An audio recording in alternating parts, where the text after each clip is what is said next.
Assalamualaikum warahmatullahi wabarakatuh. Selamat siang, salam sejahtera untuk kita semua.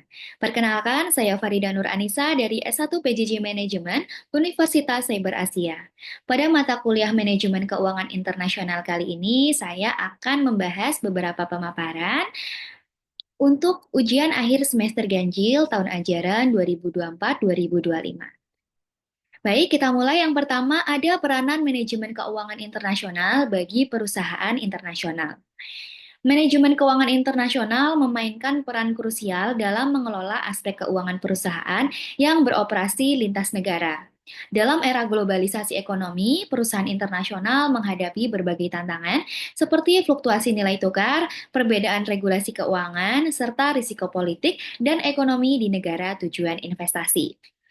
Manajemen keuangan internasional ini membantu perusahaan dalam mengelola risiko valuta asing, mengoptimalisasikan struktur modal global, dan juga manajemen investasi internasional, serta pengelolaan kas dan likuiditas global. Peran-peran ini sangat penting untuk memastikan keberhasilan operasional dan juga finansial perusahaan di pasar internasional yang kompleks. Baik, ini adalah peran utama dari manajemen keuangan internasional ya. Ada pengelolaan risiko falas, optimalisasi modal, investasi internasional, manajemen kelas global, dan juga kepatuhan regulasi. Manajemen keuangan internasional ini berperan vital dalam membantu perusahaan mengelola resiko keuangan, mengoptimalkan modal, mengatur investasi, menjaga likuiditas, dan juga memastikan kepatuhan hukum di berbagai negara. Peran ini mencakup hedging risiko valuta asing, pemilihan sumber pendanaan optimal, analisis kelayakan investasi internasional, pengelolaan aliran kas lintas negara, dan juga kepatuhan terhadap regulasi keuangan di berbagai yurisdiksi.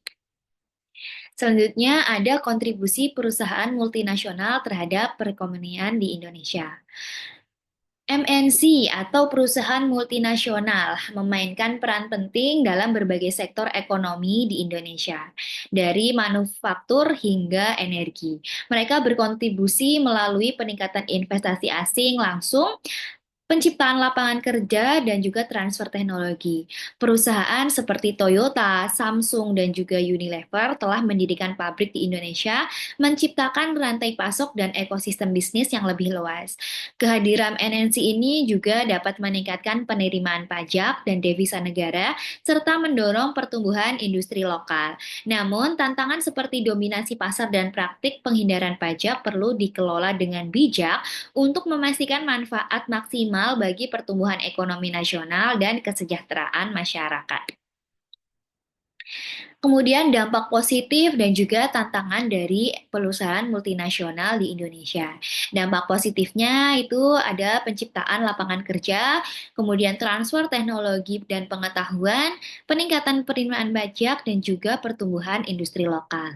Sedangkan tantangannya ini adalah perusahaan MNC ini dapat mendominasi pasar, kemudian dapat melakukan praktik penghindaran pajak dan juga eksploitasi sumber daya alam.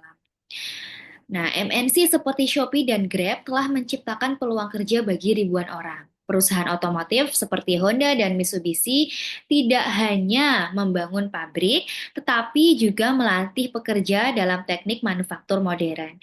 Namun, diperlukan regulasi yang ketat untuk memastikan praktik bisnis ini yang berkelanjutan dan juga tidak merugikan lingkungan atau industri lokal. Selanjutnya ada analisis kemungkinan penyatuan mata uang ASEAN. Penyatuan mata uang di ASEAN merupakan wacana yang sering muncul dalam diskusi ekonomi dan integrasi kawasan. Konsep ini mengacu pada pembentukan mata uang tunggal yang digunakan oleh negara-negara anggota ASEAN, mirip dengan euro di Uni Eropa. Namun, ada beberapa faktor yang perlu dipertimbangkan dalam menganalisis kemungkinan penyatuan mata uang ASEAN. Penyatuan mata uang ASEAN dapat memberikan beberapa manfaat ekonomi, di antaranya mengurangi resiko nilai tukar, meningkatkan perdagangan dan investasi, meningkatkan stabilitas ekonomi, dan memperkuat daya saing ASEAN di kancah global. Namun, tantangan besar juga harus diatasi, seperti perbedaan ekonomi yang signifikan antara negara anggota, masalah kedaulatan moneter, dan juga kurangnya kesatuan politik yang kuat di ASEAN. Nah, ada beberapa tantangan dan juga alternatif dari penyatuan mata uang ASEAN. Yang pertama, dari segi perbedaan ekonomi. ASEAN terdiri dari negara yang tingkat ekonominya sangat bervariasi, dari negara maju seperti Singapura hingga negara berkembang seperti Myanmar dan juga Laos. Perbedaan ini bisa menyulitkan kebijakan moneter yang seragam. Kemudian adanya kedaulatan moneter. Negara-negara ASEAN memiliki kebijakan moneter dan juga fiskal yang berbeda-beda. Penyatuan mata uang berarti negara harus menyerahkan kendali terhadap kebijakan moneter kepada otoritas bersama yang bisa menjadi isu politik yang akan sensitif. Kemudian alternatifnya, ini ada beberapa yang dapat diterapkan untuk meningkatkan integrasi ekonomi tanpa kehilangan kedaulatan moneter, termasuk mata uang digital ASEAN, penguatan mekanisme pertukaran mata uang, dan juga penguatan kawasan perdagangan bebas. Selanjutnya ada materi konsekuensi sistem kurs yang mengambang bebas bagi perusahaan Indonesia. Sistem kurs mengambang bebas yang diterapkan di Indonesia sejak krisis ekonomi tahun 97 sampai dengan 98 memiliki dampak signifikan bagi perusahaan. Dalam sistem ini, nilai tukar rupiah ditentukan oleh kekuatan pasar tanpa campur tangan langsung pemerintah atau bank sentral. Hal ini membawa konsekuensi beragam bagi perusahaan, baik yang berorientasi domestik maupun yang terlibat dalam kegiatan ekspor impor. Nah, dampak negatif dan juga dampak positif dari kurs mengambang bebas. Ini ada dampak positifnya adalah fleksibilitas dalam menyesuaikan diri dengan pasar. Kemudian meningkatkan daya saing ekspor dan juga menarik investasi asing serta mencegah tekanan pada cadangan devisa. Sedangkan dampak negatifnya adalah fluktuasi nilai tukar yang sangat tinggi. Kemudian beban tambahan bagi perusahaan dengan utang falas, kemudian ada biaya impor yang lebih mahal dan juga tantangan dalam perencanaan keuangan. Nah, untuk mengatasi risiko fluktuasi nilai tukar perusahaan dapat menerapkan strategi seperti hedging, diversifikasi sumber pembiayaan, efisiensi pengelolaan biaya, dan juga penyesuaian strategi harga. Langkah-langkah ini penting untuk memastikan stabilitas pertumbuhan dalam bisnis dan juga dalam sistem kurs yang mengambang. Kemudian ada dampak posisi neraca pembayaran terhadap kurs tukar mata uang. Neraca pembayaran atau balance of payment adalah catatan transaksi ekonomi suatu negara dengan dunia internasional dalam periode tertentu. Neraca ini mencerminkan arus masuk dan keluar valuta asing yang dapat mempengaruhi nilai mata uang negara tersebut. Secara umum, neraca pembayaran terdiri dari dua komponen, yaitu neraca transaksi berjalan atau current account dan juga neraca modal dan finansial atau capital and financial account. Ketidakseimbangan dalam neraca pembayaran dapat berdampak langsung pada pergerakan nilai tukar mata uang suatu negara. Dampak ini dapat berupa apresiasi atau depresiasi mata uang, tergantung pada posisi surplus atau defisit suatu neraca pembayaran. Nah, dampak surplus dan defisit neraca pembayaran. Apabila surplus neraca pembayaran ini terjadi ketika arus masuk valuta asing lebih besar daripada arus keluar.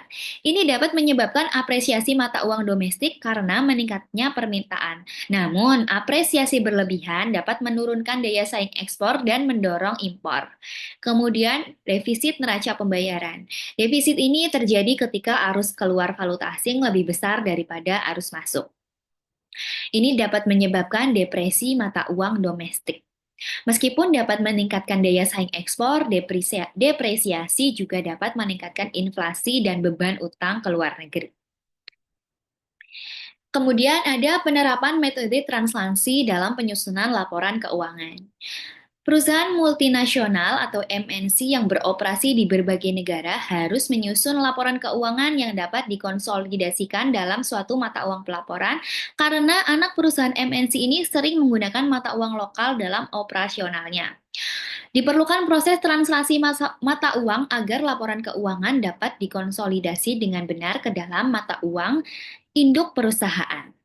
Nah, metodenya ada dua, yaitu metode kurs saat ini atau current rate method, digunakan ketika anak perusahaan memiliki target independensi operasional yang tinggi dan menggunakan mata uang lokal sebagai mata uang fungsionalnya.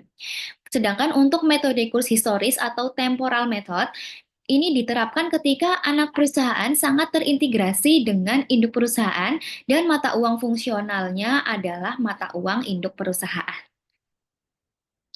Selanjutnya ada metode translasi mata uang. Penggunaannya digunakan jika anak perusahaan beroperasi secara independen dan memiliki mata uang fungsional sendiri. Translasi aset dan liabilitasnya semua menggunakan kurs akhir periode. Sedangkan untuk metode kurs historisnya moneter digunakan kurs akhir periode, non moneter menggunakan kurs historis. Selanjutnya untuk translasi pendapatan dan beban. Untuk metode kurs saat ini menggunakan kurs rata-rata periode, sedangkan untuk metode kurs historis menggunakan kurs rata-rata periode. Kemudian perlakuan selisih translasi. Untuk current method dicatat dalam other comprehensive income, sedangkan untuk historis method dicatat dalam laporan laba rugi. Selanjutnya, untuk perusahaan multinasional dan evolusi doktrin keunggulan komparatif. Teori keunggulan komparatif yang diperkenalkan oleh David Ricardo menyatakan bahwa setiap negara sebaiknya mengkhususkan produksi pada barang dan jasa yang dapat mereka hasilkan dengan biaya peluang yang lebih rendah. Namun, dengan berkembangnya perusahaan multinasional, doktrin ini mulai berubah dan tidak lagi menjadi satu-satunya dasar utama dalam perdagangan internasional. MNC telah mengubah lanskap ekonomi global dengan mendobrak batasan-batasan tradisional keunggulan komparatif. Mereka tidak lagi bergantung pada keunggulan alamiah suatu negara, melainkan mengatur produksi secara global berdasarkan strategi yang lebih kompleks. Nah, bagaimana MNC mendobrak doktrin keunggulan komparatif? Yang pertama, dengan produksi global. MNC seperti Nike atau Adidas memindahkan produksi dari ke berbagai negara berdasarkan strategi biaya, regulasi pajak, dan infrastruktur, bukan hanya karena keunggulan komparatif tenaga kinerja yang murah. Selanjutnya, teknologi dan inovasi. Perusahaan seperti Apple dan Samsung mengembangkan produk di berbagai negara, melampaui keunggulan komparatif tradisional dengan fokus pada R&D dan teknologi canggih. Kemudian global supply chain, seperti Tesla memproduksi baterai di China, tetapi memiliki pabrik di berbagai negara untuk mengoptimalkan distribusi dan juga menghindari tarif perdagangan yang tinggi. Kemudian adanya ekonomi digital. Google, Facebook, dan Amazon mengandalkan jaringan internet dan juga teknologi yang dapat dijalankan di mana saja, melampaui batasan keunggulan komparatif tradisional. Selanjutnya ada proses ekspansi bisnis ke mancanegara oleh perusahaan global. Perusahaan global yang ingin berkembang ke pasar internasional biasanya melewati beberapa tahap dalam proses ekspansi bisnisnya. Proses ini tidak hanya melibatkan investasi keuangan, tetapi juga strategi operasional manajemen risiko serta adaptasi terhadap regulasi dan juga budaya lokal. Nah, mari kita jelajahi tahapan-tahapan kunci dalam ekspansi bisnis ke dalam mancanegara. Untuk tahapan yang pertama, ini ada eksplorasi dan penelitian pasar. Perusahaan harus melakukan riset mendalam tentang peluang pasar, kondisi ekonomi, dan regulasi budaya, juga preferensi konsumen, serta persaingan lokal. Contohnya ada Starbucks yang meneliti kebiasaan masyarakat Cina yang lebih menyukai teh sebelum memasuki pasar. Kemudian pemilihan strategi masuk pasar. Berdasarkan hasil riset, perusahaan memilih strategi yang paling sesuai seperti ekspor, lisensi, dan waralaba. Joint venture atau investasi langsung, pilihan bergantung pada model risiko yang bisa ditanggung serta regulasi negara tujuan. Kemudian penyesuaian produk dan juga model bisnis. Perusahaan global sering harus menyesuaikan produk, harga, distribusi, serta strategi pemasaran agar cocok dengan preferensi lokal. Contohnya ada McD, menyesuaikan menunya dengan hidangan lokal di berbagai negara. Kemudian materi selanjutnya ada fluktuasi kurs dalam sistem mata uang mengambang terkendali. Dalam sistem mata uang mengambang terkendali, nilai tukar ditentukan oleh mekanisme pasar valuta asing. Namun, Bank Sentral masih melakukan intervensi untuk menghindari fluktuasi berlebihan. Meskipun demikian, kurs masih dapat berfluktuasi tinggi, tetapi dalam batas yang lebih terkendali dibandingkan sistem kurs mengambang bebas. Fluktuasi kurs dipengaruhi oleh permintaan dan penawaran di pasar valuta asing, termasuk arus modal asing, perbedaan suku bunga antar negara, dan kondisi ekonomi global. Guncangan ekonomi atau spekulasi besar dapat menyebabkan fluktuasi tinggi sebelum bank sentral melakukan intervensi.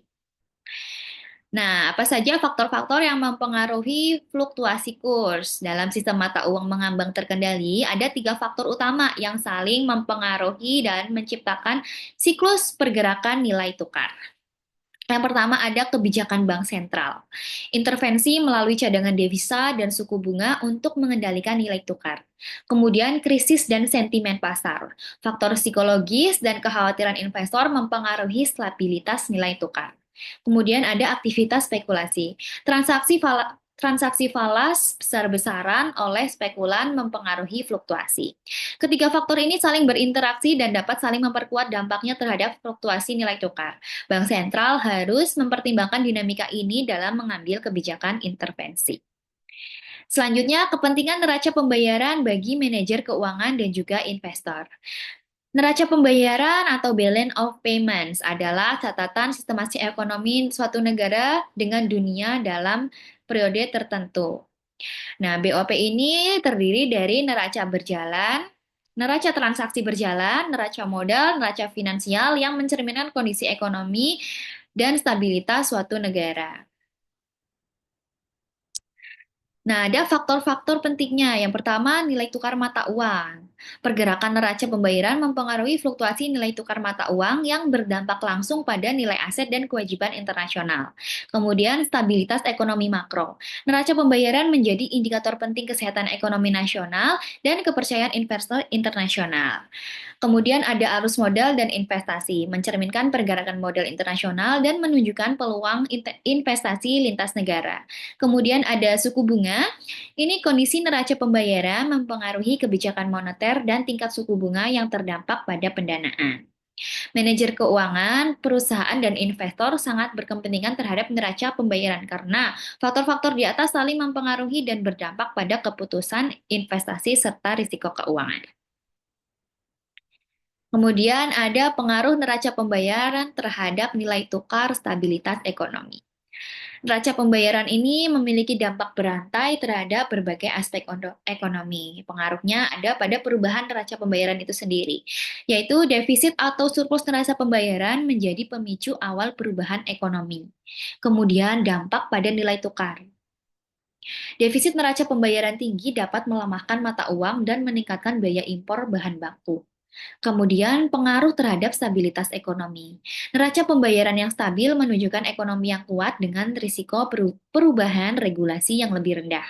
Dan juga pembelajaran dari pengalaman historis. Dari krisis finansial di Asia tahun 97 sampai 98 menunjukkan bagaimana defisit neraca pembayaran dan juga utang luar negeri tinggi dapat memicu krisis. Contohnya lebih baru yaitu pada tahun 2018, memperlihatkan bagaimana defisit transaksi berjalan menyebabkan pelemahan rupiah yang signifikan.